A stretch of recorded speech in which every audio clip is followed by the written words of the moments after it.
All right. Hey, Glovelies, and welcome back to another episode of Glove. Actually, I'm Courtney. I'm Hallie. And I'm Melissa. And this week, it's been a couple weeks since we did an episode, just the three of us. So we are going to yap a little bit. We're going to toss some hypothetical scenarios around. And as always, if there's anything you want us to talk about here on the podcast, be sure to leave it in the comments and be sure to follow us on Instagram, TikTok, and subscribe to the Glove Actually podcast, wherever you get your podcasts. And be sure to turn on post notifications to stay in the loop when we post new episodes every Wednesday.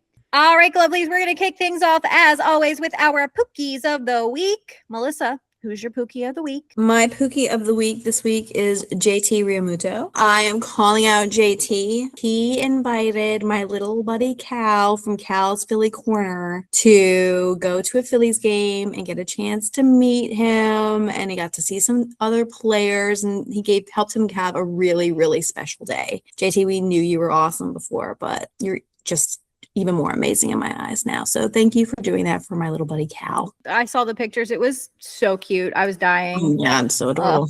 Hallie, who's your Pookie this week? My Pookie this week is Dinger. Dinger recently had a birthday with all of his mascot buddies in attendance, and it was so precious. So happy belated birthday, Dinger. I love you so much. You're the cutest dinosaur in baseball. Yes, our bestie Raymond was there at his birthday party. It was cute. I finally found the video of him hatching out of the egg, and I showed it to my son, and he was so excited. He made me watch it. It's so cute. It's so cute. My Pookie this week is someone that I've waxed poetic about on this podcast for a very long time, and it is my Mariners Pookie, Brian Wu. That's right. I'm a Woo girl. And yeah, what's not to love, honestly? He's so talented. He's shoving really great this season. And then on top of that, he's just nice to look at. So Brian Wu, you're extremely dreamy, and you're also extremely talented and good at baseball. And for those reasons and many others, you are my Pookie of the week this week. I don't know if you can hear my heart eyes through the microphone, but they're there, I promise. I hear them and can see them, and it's beautiful. It's true. All right, Lovelies. Well, we want to hear from you. Who is your Pookie of the week this week? Let us know in the comments and tag your Pookie if you can. All right, so it's going to be Yap Central for a little bit before we get into our main segment, which is going to be a fun game of Would You Rather. But before we get there, I kind of want to know, what are your thoughts? Where are we at? How do we feel about ABS? Let's talk about it. We talked about it a little bit with Megan from the Middle podcast a few weeks ago, but I would love to kind of get some of those thoughts into the Glove Actually ether. So what are we thinking? I'm a huge fan of ABS. I think ABS is great for the situations where it is blatantly obvious, as even for myself. Like, look, I didn't play baseball, but I can see what's happening with the square on the TV. And if it's right down the middle of the square, like, hi, that's called wrong if you called it a ball. So I'm very excited for those situations. And I think we had one of those situations very recently. I honestly believe the Orioles season might have been a lot different last year if we had had ABS last year. I think about all the times the calls were blatantly incorrect and how we just had to take them. Yeah. So I'm really excited that we have it. I am a little, like the other night when Kobe Mayo, they said that Kobe called for a challenge and he didn't. I think maybe tapping the hat is... He didn't even touch his head. He didn't even touch his head. So I wonder if tapping the hat is significant enough of a gesture, but I'm a huge fan of it, even with situations like that. I think it's been great. I agree. And I'll just kind of parrot what I said on the Middle podcast. I think that anyone that's arguing against increased accountability for the correct outcome of the game is guilty. And you know what? I'm sorry to say that. I know I am not trying to say that every umpire needs to be perfect. That's not what I'm saying. But when you have a call that's that egregious, especially in like a critical moment, I know there was a moment last season where Ryan O'Hearn was up and it was a 3-0 count. Yeah. And it should have been ball 4, but it wasn't. And then he ended up like striking out swinging or on other pitches, or it might have been striking out looking. I don't remember. This was a long time ago. This was back when Ryan O'Hearn played for the Orioles. So this is like at least a year ago. Point is, it was a wrong call. It was the wrong call. Regardless, it was the wrong call. It ended the inning when it should have put him on base, and it would have loaded the bases. The next person that came up to bat hit a home run. Mm-hmm. So theoretically, that would have advanced all four of those runners, and we would have won that game. That early in the season, yes, it's that early in the season to where you have so many other games, but when it comes to the team's momentum and the team's morale, especially with how many injuries the Orioles were plagued with last year, there's something about it to me that feels slimy and intentional, and I don't know how else to say it. I know that there's probably no umpires out there that are specifically plotting for the Orioles' downfall. But I would hope not, but I'm sure there are some with some bias, and that bias comes through. Yeah. If you watched baseball with no understanding or knowledge of it, you would assume that there was, because some of these calls were so blatantly incorrect. So, yes. I mean, we haven't, teams have injuries and they have bad luck streaks. I mean, we don't need any additional help, some of these teams, to fail. Yet you're out there making calls like this and just making it worse. And like Courtney said, it's a morale thing. At least make the calls right so we can try and get some damn runs. I forget who it was, either last season or the season before, came up to an umpire who had made a bad call at the plate and was like, you need to give us a chance, because there's no way that this call that you made is the right call, and it just takes away every opportunity for us to be able to battle in this game. So, the Orioles played the Royals and they got all the way to the 9th inning, and it was 1-1 at the end of the 9th inning. And then, so you get all the way through that, and you have to assume that most of the calls were either correct or challenged and overturned. We made it all the way there, and it's 1-1. And then after the 9th, they're battling, they're doing what they came out to do. And, that's when they are able to, with the security of knowing that some of these calls can be overturned, I think it has given the Orioles a little bit more confidence to be able to go out and produce. Yeah. Is it as much as we want them to produce? No. But again, the team is plagued with injuries. It gives you a chance. It gives you a chance. It gives you a chance. And that is the same for every team. Yep. So yeah, every team. And I would say too, I really think the league should evaluate if there is an umpire that is consistently, regularly calling strikes incorrectly, they need to not be an umpire anymore. It's their time to retire. It's time to retire. You either need new glasses or it's time to retire. That's all I gotta say about that. Melissa said, I will not name names here. I won't name names, but you know who you are. I named names on the middle. I did not care. I know you did. It was glorious. I won't do it, but you know who you are. All right. Well, with that, let's get into something more fun. So let's play Would You Rather. Let's. Can I start? Yeah, Hallie, you can start. Okay. Would you rather your seat at the stadium at the game always be a little bit damp, or your beer always be a little bit warm at the game? Easy. Okay, give it to me. I'd rather warm. sit in a slightly wet seat. Really? I don't mind a warm drink. I would take the warm beer. You know what? The internet might drag me for this, but I'm going to say it anyway. I would go to the concession stand and I would ask for a cup of ice, and I would put ice in the beer to make it cold. And I know that's controversial, but you got to do what you got to do. You do you. Exactly. But the beer is in this situation, the seat is always wet because it's cursed. The beer cannot get cold because it's also cursed. What is the seat wet with? Hopefully water. This is your hypothetical scenario. I just didn't know if it was is it rainwater? Is it somebody's piss? I don't know. It's just wet and you don't know what it is. Oh, absolutely not. No mystery liquids on my butt. No way. No. I'm ready to risk it all for a wet butt.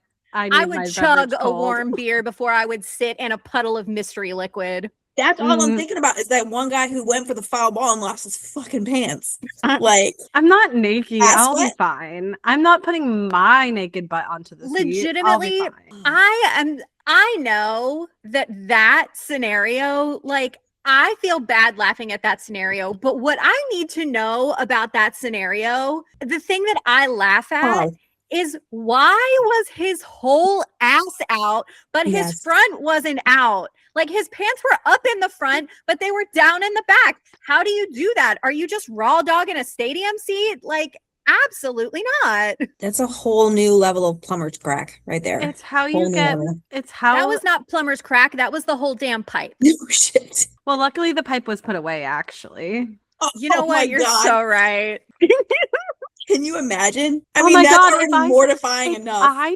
Oh my God, I genuinely hope it was an actual accident. I'm wondering if his pants got caught. And I am willing to forgive an accident, but if you're being a pervert at baseball, that's nasty. Oh God. Holy shit, I didn't even think about that. If you're going to be a pervert at baseball, I feel like it would be the opposite way around. Like, why would you want people looking at your ass? Because, like, well, Courtney, for some people, the like pervert of it all, it's about forcing people to like participate without knowing they're participating. Am I This is too such a vanilla dark for this? turn. Yes, you are. Okay. I'm definitely going with I would rather drink warm beer that probably tastes like piss versus sitting in piss. Yep. I think I'll be fine sitting in mystery fluid on my seat. Mystery fluids. I can't. Yeah. All right. I'm going next. Hit it. Would you rather get fever pitched, or would you rather have your favorite team sold and move to a new city? Do I have to get fever pitched in the face? Yes. Ooh. Well, seeing as that the Twins are trying to be sold, and they when they are sold, they likely will be moving to another state. I guess that one, because I don't want to get hit in the face by a baseball. Okay. This is a tough one. I know. Which city? Probably Nashville. Probably Nashville. She's not wrong. Although Orlando is trying to make a case for having an MLB team. Let the record show this may be one of the few times I'd be willing to take a ball to the face. She's like, if the Orioles move out of Baltimore, I'm just going to end it all. What about you, Courtney? I think I would rather have my team get sold and move to a new city, because I'm no stranger to moving to a new city. I'm not in Baltimore right now, and the O's are my team, and I'm not even in Pittsburgh, and that's my second team. So That's fair. I have to travel to see my team regardless. So That's fair. Just the concept of having your favorite team sold and moved to a new city, I would rather take that over getting fever pitched and potential lasting repercussions for the rest of my life. Yeah. Melissa's going to risk it. I'm going to risk it. I mean, All right. it's pretty hard for you to get like the fever pitch, angle, velocity. Now it's going to come up and it'll slow down a little bit. I'll be okay. If I knew that like there was nothing bad going to happen to me, but besides like maybe having a concussion, I would take the ball to the face. But if there's no guarantee that I won't like go blind, I'm not doing it. Yeah. All right. All right. Melissa, what you got for us?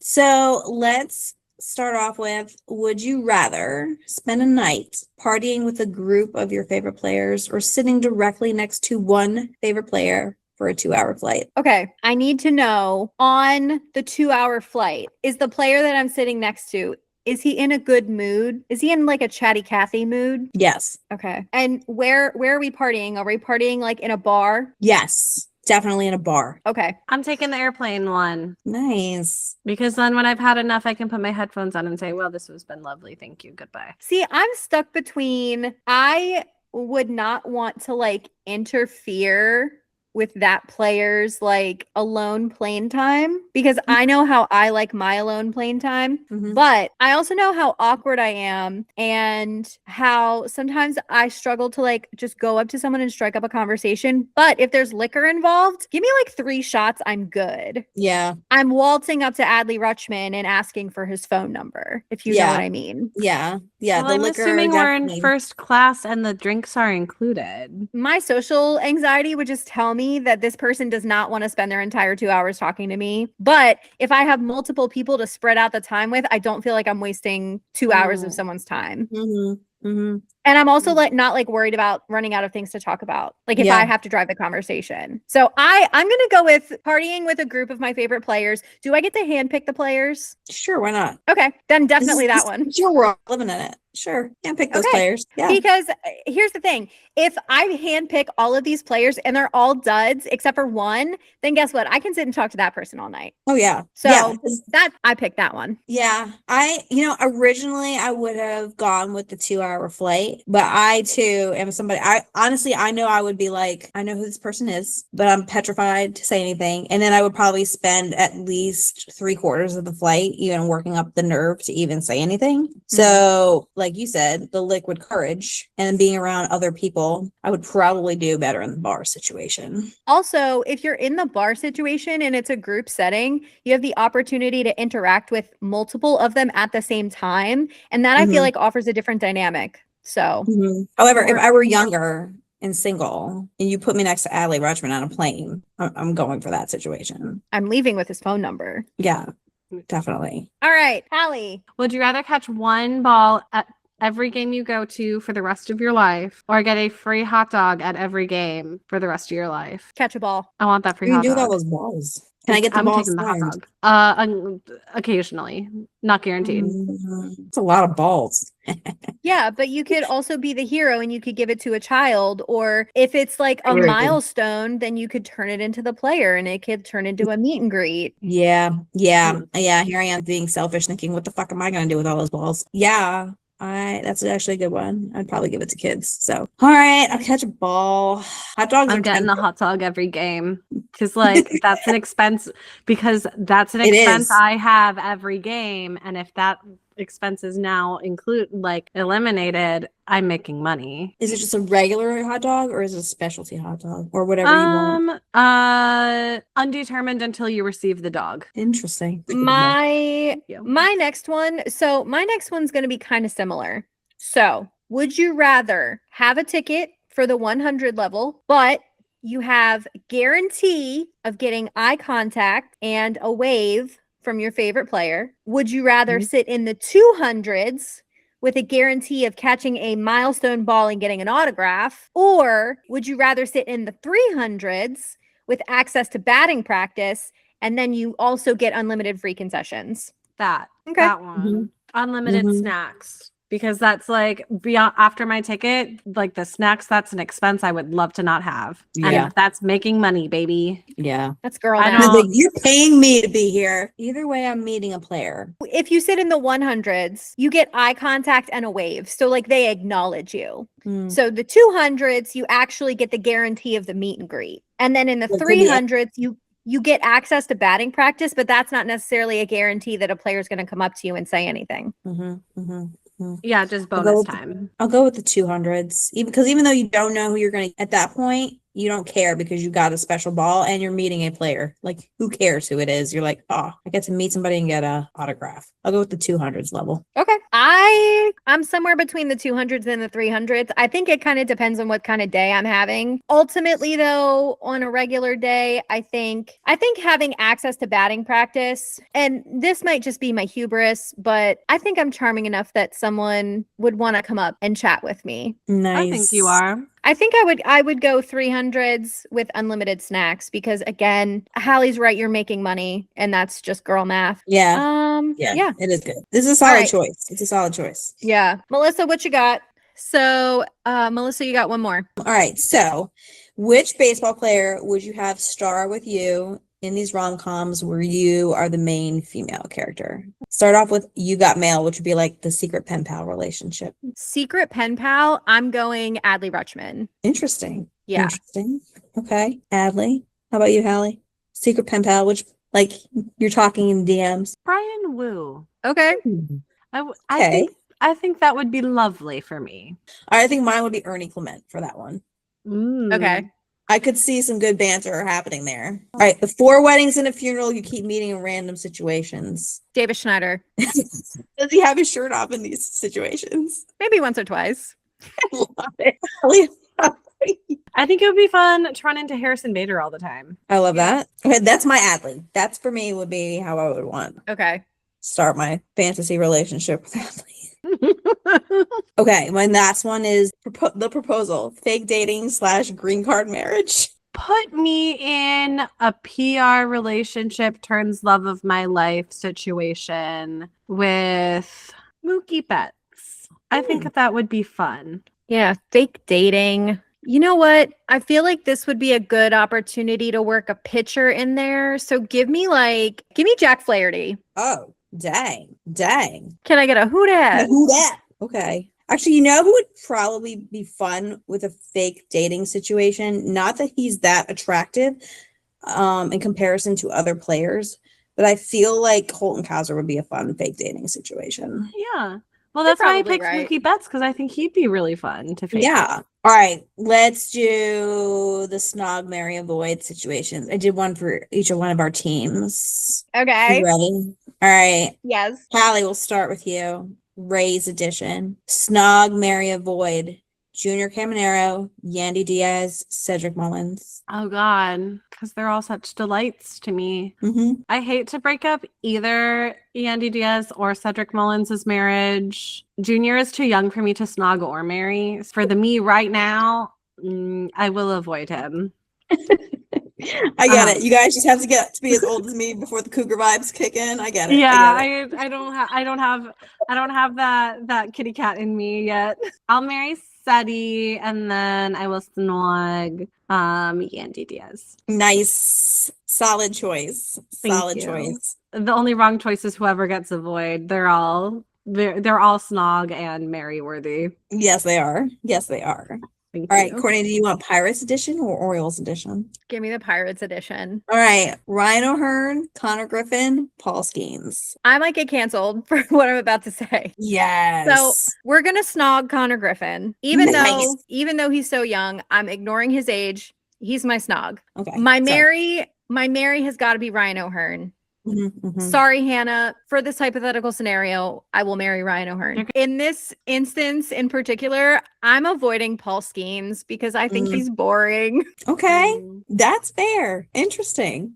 Okay. I forget who I was talking to the other day, but I said that it seems like he was just sitting in a room before he came out to pitch. Yeah. Legitimately, I need to know what Livy Dunn sees in him. I need to know. I'm wondering that myself. Like, he's out of her league. So, just saying. Theodore agrees. Thanks, Theodore. Man of few Orioles words. edition. Adley, Gunner, Blaze. Are you asking me? Yeah. Okay. We are going to snog Blaze. We're marrying Adley and we're avoiding Gunner. Is exactly what I was going to say. Exactly. what I was gonna Sorry. say. Yeah, no, I agree. Like, Gunner is adorable and everything, but Gunner also is a little standoffish. So, sorry, Abigail. But yeah, that's exactly what I would have said. I would definitely marry Adley. He would make you laugh every day. He would. Every day. He's so silly. I love him. Sorry, husband. Real husband. But he knows. You know what? That makes sense. All right, lovelies. Well, what did you think of our Would You Rathers? Do you have a Would You Rather scenario for us? Let us know in the comments. How would you have answered any of these questions that we just asked? Let us know in the comments. All right. Now, instead of doing a top 5 this week, we have each chosen 5 superlatives that we are going to hand out to an MLB player. I would love to start if you guys don't mind. Yeah, do it. So the one that someone on Threads a few weeks ago made a reference to this, and I can't stop thinking about it. So I have awarded most likely to get Jumanji'd into a Disney movie with no one noticing to Los Angeles Dodgers Disney Prince Tyler Glasnow. Wow. That's very specific. It's so true. Someone said he looks like a Disney prince, and now I can't unsee it. So yeah, he is most likely to get Jumanji'd into a Disney movie with no one noticing. That's a pretty fabulous one. I love that. Hallie, do you have one or you want me to go? I do. I'm ready. I selected most likely to be the flesh vessel for the ghost of a Victorian child. Pete Crow Armstrong. He looks absolutely haunted in his roster photo. And that's a compliment. I did not realize how amazing you would be at this game. Holy shit. That's crying me. Oh my God, that's the funniest thing I've ever heard. And please don't think that's a mean thing to say. I love it. My own dear beloved child, Gogurt, is also the flesh prison of the ghost of a Victorian child. Wow. That was incredible. Thank It you. was incredible. All right, my first one is most likely to get distracted building Lego and be late for a game, and I award that to Colton Cowser. That tracks.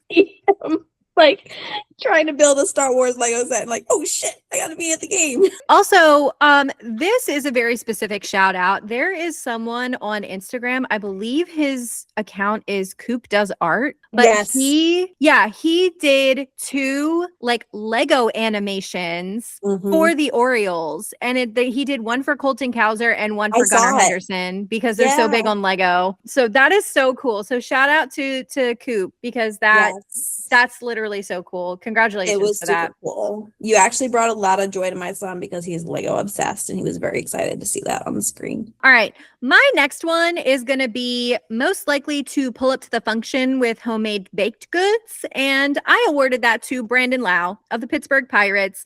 Mhm. And that's because his wife has her own like business where she does custom sugar cookies. Oh, nice. And they look so good. So I would not doubt for a second that he has pulled up to the clubhouse on more than one occasion with fresh treats for everyone. And you know what? Good for you. Yep, I would agree with that. I'm kind of scared to follow you up. I feel like, Hallie, you should be going after I me. did lead with my heaviest hitter. Okay. It was amazing. Okay, go ahead. Yeah, I can't even really follow up my own thing. I should have saved it for last, and that was a mistake. But my next one is most likely to know how to make a daisy chain, and I am giving that to George Valera. Yeah, but he looks like he absolutely would be. His roster photo, he looks like he would know how to make a daisy chain. That is so funny. And that's also a compliment because I know how to make daisy chains. Love it. It's I think an important skill to have. It is. It's true. It's an important skill. All right. Melissa, what you got? My next one is most likely to be a fan of heated rivalry. And for that, I picked Kike Hernandez. I feel as though he's watching heated rivalry on the down low. He's watching it in the dugout. He's watching it in the dugout. He's got it on his phone. Probably. He's got the HBO pulled up. He may even be in the dugout going, Hollander. He's got that thing that like you can put your phone around your neck and then he can freehand 2 popsicles. Mm-hmm. Pretending that he's in heated rivalry. Yeah. Zesty. God, Courtney, what's your next one? My next one is also a Dodger. I awarded most likely to suggest doing karaoke in the clubhouse to Mookie Betts. Nice. I just think that that's definitely something that he gives off the vibe that he would suggest. And I think Kike would be the first one to jump up and say, absolutely, hell yeah, let's do it. Yes. And make it a dance party while you're at it. Hell yeah. Mm-hmm. All right, Hallie, what you got? Courtney, who is the Ray that needed custom pants made? Danny Jansen. Danny Jansen, you officially were voted by me juiciest ass in the MLB. Nice. Danny Jansen. My next one is most likely to sneak outside of the locker room to partake in the stadium food, and I picked Rafael Devers for that one. And I will say that when I went to the Giants game a couple of weeks ago, I sat next to a couple that were Giants fans, and they were actually joking around that if there was a hot dog on second base, Rafael would have actually kept running. So it's not my joke. That's very funny. A Giants fans joke. I always refer to him as a chipmunk because he runs around with this giant wad of chew in his cheek. He looks like a chipmunk. Oh, yeah, he does. So I also went with a giant for my next one. I Nice. awarded most likely to not be able to touch his own shoulders because his biceps would get in the way to Harrison Bader. Yeah. Mm, Yeah. Yeah. yeah. Runner up for this award was Tyler O'Neill. Very true. Very true. So yeah. My next one, most likely to be an undefeated rock, paper, scissors champion, Sammy Peralta. Classic. What about Sammy Peralta makes you think that? I'm just curious. Pure vibes. Okay. I was going to Pure say, vibes. he went with pure vibes off of his roster photo. Everything is pure vibes off of roster picture, except for Danny Jansen. Could you imagine if his roster picture was just his juicy butt? I'm imagining it. Period. I like it. All right. My next one is most likely to use the words "f around and find out" Manny Machado. I Yeah. definitely see that for him on a regular basis. He will not hustle to third base, but he will say around and find out. Yeah, exactly. I love it. Okay, so for my next one, I should say my last one. For my last one, I drew inspiration from my favorite story that has ever hit Major League Baseball, and it is this is actually awarded to two people. So my last superlative is going to be most likely to be mistaken for each other, and that's going to be awarded to Brady Feigl and Brady Feigl. So Brady Feigl was born in 1991, I believe, and is a former pitcher for the Pirates and the Twins. And I believe he's somewhere in the minor league system now. And then Brady Feigl was born in 1995, and he is also in the minor league system for the Athletics right now. One of the Brady Feigls went to his orthopedist's office because he was getting scheduled for Tommy John surgery, and he went to check in, and they were like, "Oh, when's your birthday?" And he was like, "This day." And she was like, "That's not right." And he was like, "What are you talking about? This is my birthday." And come to find out, there was another Brady Feigl, who also played baseball, who also went to this orthopedist, and who was also being scheduled for Tommy John surgery. Oh my God. They actually have the same birthday, just different years. They are both redheaded, and they have beards, and they wear athletic specs. They look almost identical, but they were and they're both pitchers who were in the major minor league system. And they had Tommy John surgery in the same year from the same doctor. That One of them sounds like they're most likely to be the flesh vessel for a ghost Victorian child. Exactly. Now, honorable mention for this award does go to two players who are currently in Major League Baseball, and that is the Dodgers Max Muncy and also the Athletics Max Muncy. And they have the same name. It's spelled the same. They're both active right now on Major League rosters. So there was somebody that I was listening to their podcast. I believe it may have been our friends at Painted Corner, and they were like, "Oh, Max Muncy," and then they were like, "But not that Max Muncy, the other Max Muncy." What? And just hearing it referred to that way is just so funny to me, but nothing will ever be as iconic to me as Brady Feigl and Brady Feigl. So I mean, it's not even like regular Joe Smith names. These are like random names. I That's know crazy. it's not like John Smith. It's Brady Feigl. Like, how many of those do you know? How many Feigls do you know? two, allegedly. I don't know. Yeah, exactly. So Brady Feigl, congratulations. You have earned a superlative. Wow. That's a good one. It's a Yeah. good one. All right, Hallie, what's your last one? Mine is a surprise to no one. This actually is not a player award. It is cutest dog in the MLB, and I'm giving it to, it's actually Decoy, Shohei Ohtani's dog. Okay, period. Such a cutie pie. Honorable mention to Champ. Champ the Bat Dog. Hell yeah. Mhm. Love it. Nice. All right, Melissa. All right, my last one is most likely to engage in a game of adult tag. And I'm talking like the movie tag where they fly across the country to tag each other. Yes. Okay? Yes. Ernie Clement. I can totally see that. Him. Ooh, In the yeah. off season, just flying places and dressing up in outfits. And You know who I really see doing that, even after their major league careers are over? Our Who? tracksuit buddies. Gunnar, Oh, Adley, Mountie, definitely. and Kauser. Definitely. As a matter of fact, MLB players, take notice. If any of you would like to participate in a game of tag in the off season, I'm here for it. I'll play with you. I'll It'd be host fun. you. Yeah, I'll play. I will be your accomplice. Could be fun. Could be fun. Yeah. I love it. All right, lovelies. Well, what'd you think of our superlatives? Are there any superlatives that you would like to suggest to us? And who would you name for some of these prizes? Let us know in the comments. All right, lovelies, before we wrap things up, as always, we are going to leave you with some recommended media for this week, brought to you by our very own No Regrets reader. Take it away, Melissa. All right. So this week, since we're talking about would you rather this or would you rather that, we're going to talk about the Bad News Bears, because there are two versions of the Bad News Bears. There's the 1976 original version with Walter Matthau, and then the 2005 version with Billy Bob Thornton. So let's figure out which one would you rather watch. So the basic plot of both movies is the same. Morris Buttermaker is a former professional baseball player, now washed up and a lonely alcoholic trying to make ends meet. And he finds himself coaching a kids' baseball team full of misfits without any promising skills. So when the team is humiliated in the first game, Buttermaker seeks some outside help, and he recruits his ex-girlfriend's daughter, Amanda, who he taught to pitch when he was dating her mom. He recruits her to the team, as well as a local delinquent, Kelly. He joins the team and brings some talent to the Bears. And Buttermaker makes it his mission to start teaching the Bears the basics, and the Bears start winning the games to turn their season around. Buttermaker tries to get them to use some shady tactics to continue winning, and the team revolts. And it's up to Buttermaker to realize it's not about winning, it's about teamwork and the joy of the game. So basic premise is the same for both movies.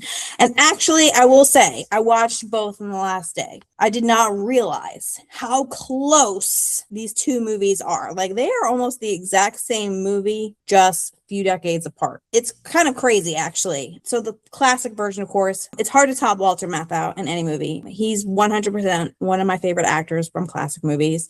He was perfect for this role because that's kind of like who he was when he had a role in a movie. It was the same laid back, sloppy, slightly crude guy who was kind of rough on the outside, but he was gooey on the inside.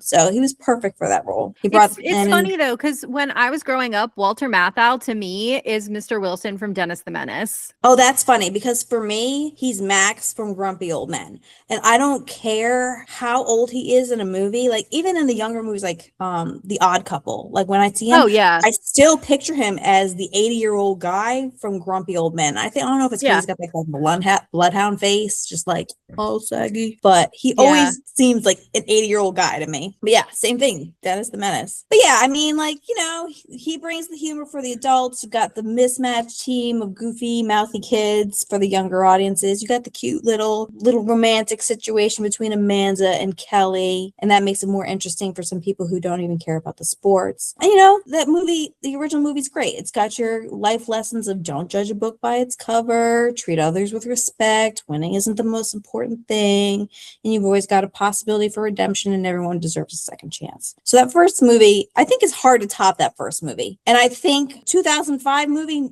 when they created that, they knew it. I mean, the biggest difference between the 2005 movie and the 1976 movie is Billy Bob Thornton. Billy Bob just brings his own flavor of disgusting, lazy, and vulgar slob to the movie that sets it apart from the original. It's kind of like Bad Santa meets, you know, the Bad News Bears is what it is. It's the same music, just modernized. It's the same scenes. Even some of the transitions between the scenes are the exact same. Like when Kelly first joins the team and he hits the ball and, you know, it's at practice, but then all of a sudden it's the game. It's the exact same transitions between scenes. It doesn't really bring anything new to the original movie, which if you're going to make a remake, you probably should bring something a little different to the movie. I mean, some things are different, as like, you know, you got some of the characters change genders. There's more races represented in this second movie, but for the most part, it's almost the exact same movie. Also, I did notice, Courtney, Stranglehold is played in that movie. I was like, I wonder if Ryan O'Hearn watched the new Bad News Bears, and that's one of the reasons why he picked Stranglehold. Probably not, but you never know.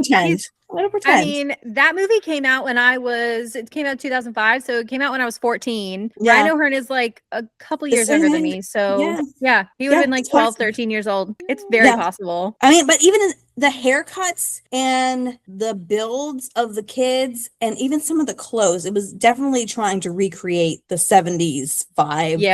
New movie. So I mean, it's a good movie. I enjoyed them both, but I personally am someone who prefers the classic films, so I would always choose the original with Walter Matthau. But which ones would you rather watch, guys? All right, well, I think that's another comments thing. Oh yeah, which one would you rather watch, Glovelies? Put it in the comments. Let us know.